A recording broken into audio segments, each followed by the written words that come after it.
খিলঞ্জীয়া মানুহখিনিৰ অস্তিত্ব আৰু প্ৰভুত্ব ৰক্ষা কৰা এইটো নৈতিক দায়িত্ব আৰু সেই কাৰণে আমি এটা কথা স্পষ্টকৈ কৈছোঁ যে চৰকাৰে এইটো দায়িত্ব ল'ব লাগিব, মুখ্যমন্ত্ৰীয়ে এইটো দায়িত্ব ল'ব লাগিব খিলঞ্জীয়া মানুহৰ সুৰক্ষিত ভৱিষ্যতৰ কাৰণে।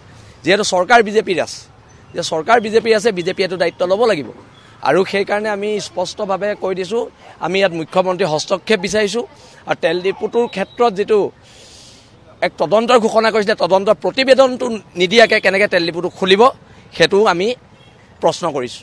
তদন্তৰ প্ৰতিবেদন ৰাজহুৱা কৰিব লাগিব।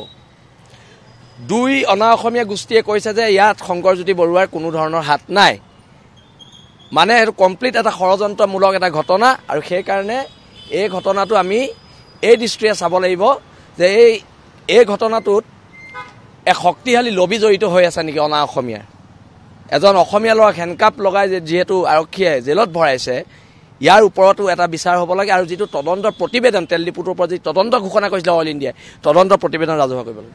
খিলঞ্জীয়া মানুহখিনিৰ অস্তিত্ব আৰু প্ৰভুত্ব ৰক্ষা কৰা এইটো নৈতিক দায়িত্ব আৰু সেই কাৰণে আমি এটা কথা স্পষ্টকৈ কৈছোঁ যে চৰকাৰে এইটো দায়িত্ব ল'ব লাগিব, মুখ্যমন্ত্ৰীয়ে এইটো দায়িত্ব ল'ব লাগিব খিলঞ্জীয়া মানুহৰ সুৰক্ষিত ভৱিষ্যতৰ কাৰণে।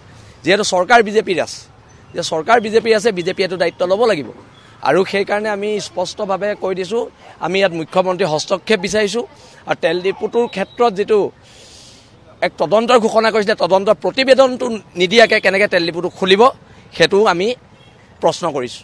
তদন্তৰ প্ৰতিবেদন ৰাজহুৱা কৰিব লাগিব। দুই অনা অসমীয়া গোষ্ঠীয়ে কৈছে যে ইয়াত শংকৰজ্যোতি বৰুৱাৰ কোনো ধৰণৰ হাত নাই, মানে এইটো কমপ্লিট এটা ষড়যন্ত্ৰমূলক এটা ঘটনা আৰু সেইকাৰণে এই ঘটনাটো আমি এই দৃষ্টিৰে চাব লাগিব যে এই ঘটনাটোত এক শক্তিশালী লবি জড়িত হৈ আছে নেকি। অনা অসমীয়াৰ এজন অসমীয়া ল'ৰাক হেণ্ডকাপ লগাই যিহেতু আৰক্ষীয়ে জেলত ভৰাইছে, ইয়াৰ ওপৰতো এটা বিচাৰ হ'ব লাগে আৰু যিটো তদন্তৰ প্ৰতিবেদন তেল ডিপুটোৰ ওপৰত যি তদন্ত ঘোষণা কৰিছিলে অইল ইণ্ডিয়াই, তদন্তৰ প্ৰতিবেদন ৰাজহুৱা কৰিব লাগে। খিলঞ্জীয়া মানুহখিনিৰ অস্তিত্ব আৰু প্ৰভুত্ব ৰক্ষা কৰা এইটো নৈতিক দায়িত্ব আৰু সেই কাৰণে আমি এটা কথা স্পষ্টকৈ কৈছোঁ যে চৰকাৰে এইটো দায়িত্ব ল'ব লাগিব, মুখ্যমন্ত্ৰীয়ে এইটো দায়িত্ব ল'ব লাগিব খিলঞ্জীয়া মানুহৰ সুৰক্ষিত ভৱিষ্যতৰ কাৰণে। যিহেতু চৰকাৰ বিজেপিৰ আছে, যে চৰকাৰ বিজেপিৰ আছে, বিজেপিয়ে এইটো দায়িত্ব ল'ব লাগিব আৰু সেইকাৰণে আমি স্পষ্টভাৱে কৈ দিছোঁ, আমি ইয়াত মুখ্যমন্ত্ৰীৰ হস্তক্ষেপ বিচাৰিছোঁ আৰু তেল ডিপুটোৰ ক্ষেত্ৰত যিটো এক তদন্তৰ ঘোষণা কৰিছিলে, তদন্তৰ প্ৰতিবেদনটো নিদিয়াকৈ কেনেকৈ তেল ডিপুটো খুলিব সেইটো আমি প্ৰশ্ন কৰিছোঁ। তদন্তৰ প্ৰতিবেদন ৰাজহুৱা কৰিব লাগিব।